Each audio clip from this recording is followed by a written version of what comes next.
Throughout the history of the United States, thousands of elections have taken place throughout its history, from that one city council election that you don't really care about, to the presidential elections that are the talk of the town for the months prior. There are many elections that are notable for their results, memorable moments, and controversies, while there are just as many that aren't as known. However, there are many relatively unknown elections that are just as interesting to learn about as the known ones. In this video, we are going to be talking about one of those elections. In this election, all four major candidates seem to have nothing in common with each other. However, they do have one thing in common. They all came from political dynasties. From the House Speaker's nephew to a high-profile ambassador's son, this election is what kicked off the rise of one of the most influential figures in modern American politics. Ladies and gentlemen, this is the 1962 Massachusetts Special Senate election, aka the Battle of the Dynasties.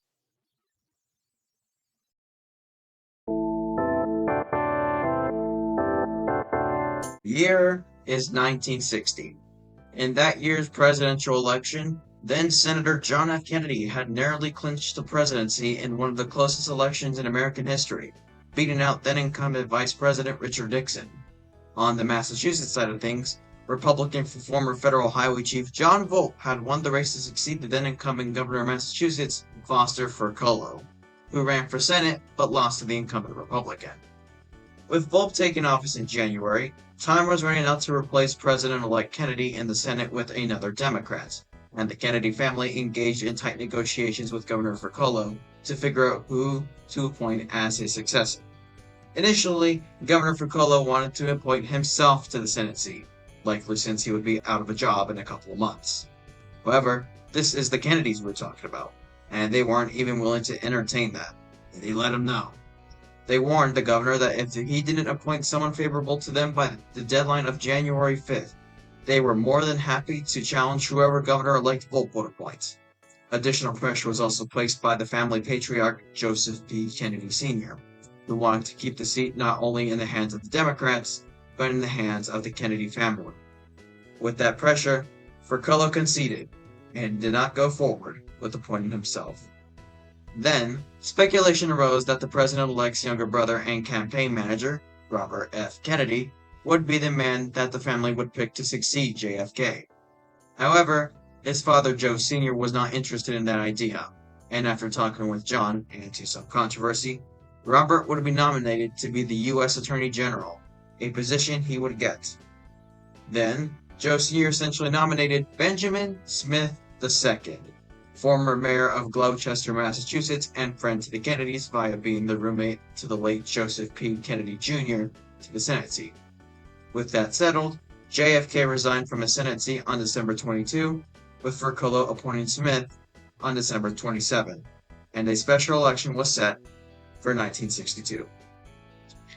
Everyone knew that Senator Smith would be a temporary successor, or a, quote, seat warmer, and that JFK's permanent successor would be chosen in that special election. And the Kennedys already had their man to support that election. That man is Edward Moore Kennedy, more well known as Ted Kennedy. Ted, at that time, was not eligible for a Senate appointment as he was 28, and per constitutional law, had to be 30 years old to be eligible for the Senate. He worked as an assistant district attorney in Suffolk County and had developed a tough-on-crime stance. However, with the election approaching, he launched his campaign, and the primary battles for the election have begun.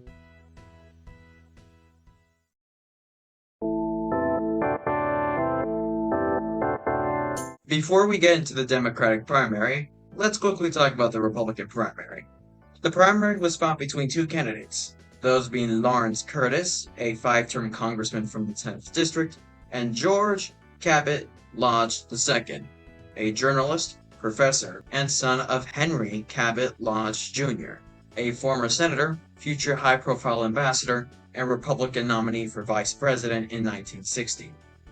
There is not a lot known about the primary, and Lodge would end up defeating Curtis by an 11-point margin, with Lodge receiving 55.5% of the vote, and Curtis receiving 44.5%.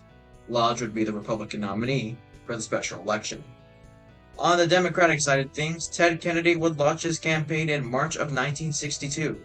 According to his 2009 memoir, True Compass, his campaign manager was Stephen Edward Smith, brother-in-law to the Kennedys.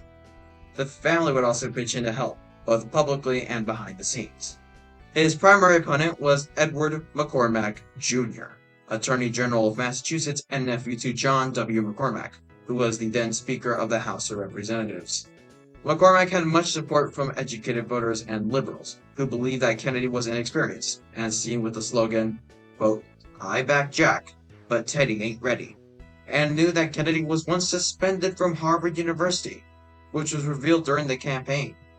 Regardless, during the campaign, Kennedy had proved to be an effective campaigner with a lot of charm, with one supporter once saying, quote, "He's completely unqualified and inexperienced, and I'm going to be with him." The primary battle between Kennedy and McCormack was a long one, with it being competitive throughout most of the race. In late June, the annual Massachusetts Democratic Party convention was held, where their endorsement was on the line. Out of the 1,196 convention delegates that were counted at the time, Kennedy had 691, while McCormack had 360. Kennedy had won their endorsement on the first ballot, and McCormack conceded the party endorsement. However, the primary went on, and both Kennedy and McCormack held two televised primary debates. Then, the turning point of the race came on the day of the first debate. It was held on August 27, 1962, at South Boston High School. Right off the bat, McCormack came out swinging against Kennedy, saying in his opening statement, quote, "You never worked for a living. You never held elective office. You are not running on qualifications. You are running on a slogan. He can do more for Massachusetts. That is the most insulting slogan I have ever seen. It says, vote for this man because he has influence, connections, relatives." As the debate continued, McCormack continued throwing attack after attack against Kennedy, making statements such as, quote, "We need a senator with experience, not arrogance. The office of the United States Senator should be merited and not inherited." Kennedy would defend himself, not with similar counterattacks, but with the emphasis of putting the people over personalities and families, with his voice seemingly choking up. Nevertheless, McCormack continued his attacks, stating, quote, "If his name was Edward Moore, his candidacy would be a joke. But nobody is laughing. Nobody is laughing because his name is not Edward Moore." Turning to Ted, he finished off saying, quote, "Your name is Edward Moore Kennedy." I will say that these attacks are ironic coming from the man whose uncle is the House Speaker and third in line to the president. Alright, continuing on. According to Kennedy's memoir, when he returned home from the debate, he was shaken and in fear, wondering if McCormack had finished him off, and if his candidacy was in ruins. However, when the public reacted to the debates, the opposite reaction was made. Reportedly, viewers thought that McCormack went too far, and he had lost his cool, and saw Kennedy's restraint during those attacks as a sign of having dignity. The morning after, when Kennedy was out campaigning with voters, a worker came up to Kennedy and said to him, quote, "Hey, Kennedy, they say you haven't worked a day in your life. Let me tell you, you haven't missed a thing." Additionally, another Kennedy supporter also said, quote, "McCormack was able to make a millionaire an underdog. With the family political machine, Stephen Smith's organization skills, and now public sympathy from that election-changing debate, the race was effectively over. On primary day, Ted Kennedy had crushed Edward McCormack Jr., with the former defeating the latter by nearly 38.5 points. Kennedy had received 69.3% of the vote, compared to McCormack's 30.7% of the vote. The stage was set. It would be Ted Kennedy versus George Lodge to see who would succeed JFK in the Senate.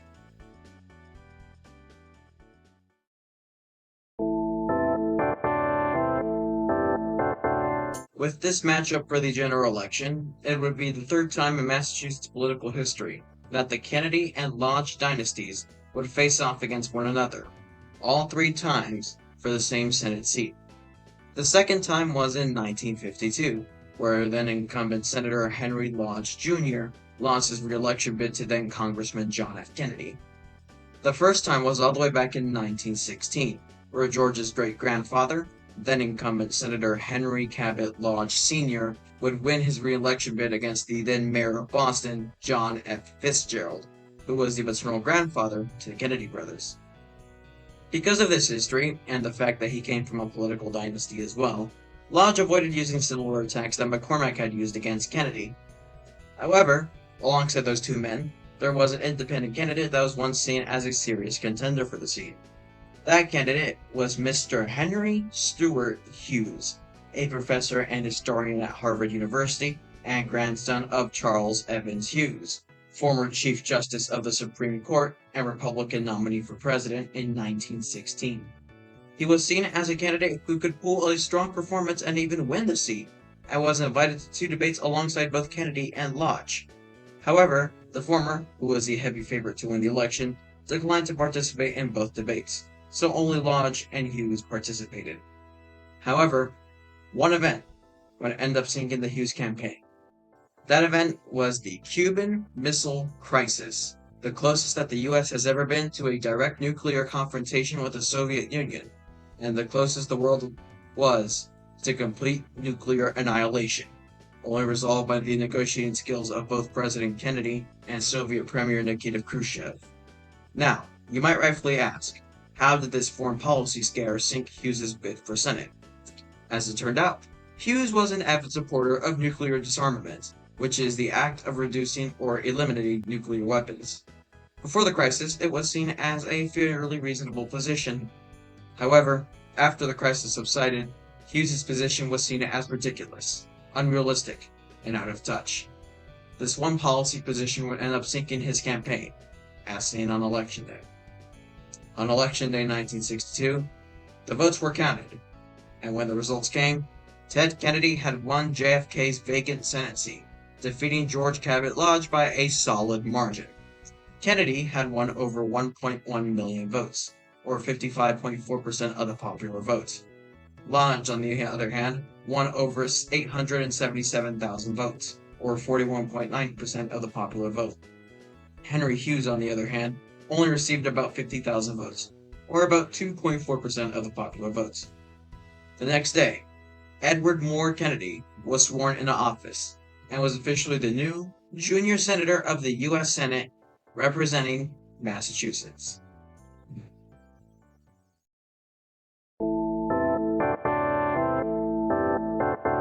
After the election, all four men would go on to live their lives in different ways.